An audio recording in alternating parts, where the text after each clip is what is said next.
അസ്സലാമലൈക്കും നമസ്കാരം. ഇന്ന് ഞാൻ വന്നിട്ടുള്ളത് ഒരു കണ്ണൂർ കോക്ടെയിലിൻ്റെ റെസിപ്പിയുമായിട്ടാണ്. വീഡിയോ ഇഷ്ടമാകുന്നുണ്ടെങ്കിൽ ചാനൽ ഒന്ന് സബ്സ്ക്രൈബ് ചെയ്യണേ. സബ്സ്ക്രൈബ് ചെയ്യുമ്പോൾ ബെല്ലൈക്കൺ പ്രസ് ചെയ്ത് അതിൽ ഓളുന്ന ഓപ്ഷൻസ് കൂടി ഒന്ന് ക്ലിക്ക് ചെയ്യണം.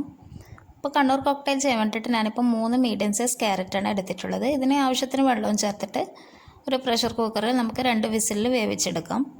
ഇപ്പോൾ കണ്ണൂർ കോക്ടെയിലിനെ കുറിച്ച് പറയുകയാണെങ്കിൽ ഇത് കണ്ണൂരിൽ വളരെയധികം ട്രെൻഡിങ് ആയിട്ടുള്ളൊരു ഷേക്കാണ്.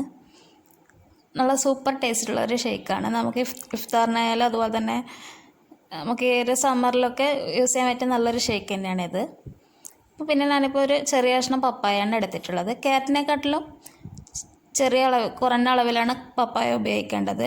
പപ്പായ നല്ലോണം പഴുത്ത പപ്പായാണ് ഉപയോഗിക്കേണ്ടത്. എനിക്കിപ്പോൾ അധികം പാകമാവാത്ത പപ്പായാണ് കിട്ടിയിട്ടുള്ളത്, അതുകൊണ്ടാണ് ഞാനിത് ഉപയോഗിക്കുന്നത്. പിന്നെ ക്യാരറ്റ്, പപ്പായ, അതുപോലെ തന്നെ 500 ml ഫ്രീസ് ചെയ്തിട്ടുള്ള പാലും ഞാനിപ്പോൾ ഒരു മിക്സിയിലേക്ക് ചേർത്ത് കൊടുത്തിട്ടുണ്ട്.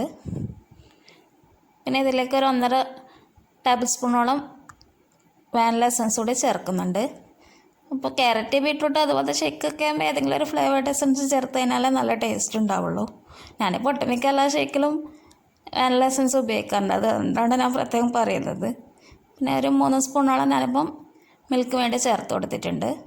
പിന്നെ ആവശ്യത്തിനുള്ള പഞ്ചസാര കൂടി ചേർത്ത് കൊടുക്കുക. അപ്പോൾ നമ്മുടെ പപ്പായയുടെയും മിൽക്ക് മേഡിൻ്റെയും മധുരം അനുസരിച്ചിട്ട് വേണം നമ്മൾ പഞ്ചസാര ചേർത്ത് കൊടുക്കാൻ വേണ്ടിയിട്ട്. പിന്നെ ഇതിനെ നന്നായിട്ടൊന്ന് മിക്സിയിലൊന്ന് അടിച്ചെടുത്ത ശേഷം ഞാനിപ്പോൾ 1 സ്കൂപ്പോളം വാനില എസൻസ് ചേർത്ത് കൊടുക്കുന്നുണ്ട്. ഏകദേശം 70 ml ഒരു ബോളിലാണ് ഞാനിപ്പോൾ ചേർത്ത് കൊടുക്കുന്നത്.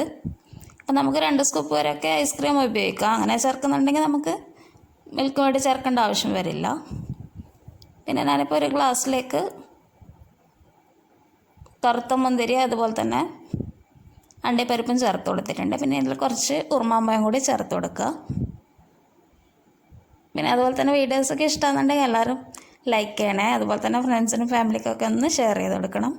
പിന്നെ റെസിപ്പീസൊക്കെ ട്രൈ ചെയ്ത് നോക്കുന്നുണ്ടെങ്കിൽ അഭിപ്രായങ്ങളൊക്കെ അറിയിക്കണം. ഞാനിപ്പോൾ ഗ്ലാസ്സിലേക്ക് ഷേക്ക് ഒഴിച്ച് കൊടുത്തിട്ടുണ്ട്. പിന്നെ കുറച്ച് ഉറുമാമ്പഴം അതുപോലെ തന്നെ മുന്തിരിങ്ങയും അണ്ടിപ്പരിപ്പൊക്കെ വെച്ചിട്ട് നമുക്കിത് ഗാർണിഷ് ചെയ്തെടുക്കാവുന്നതാണ്. ഇത് നല്ലൊരു സൂപ്പർ ടേസ്റ്റുള്ളൊരു ഷേക്കാണ് ഈ കണ്ണൂർ കോക്ടെയിൽ എന്ന് പറയുന്നത്. എല്ലാവരും ഈ ഒരു റെസിപ്പി ട്രൈ ചെയ്ത് നോക്കണം, അഭിപ്രായങ്ങളൊക്കെ അറിയിക്കണം. Thank you for watching.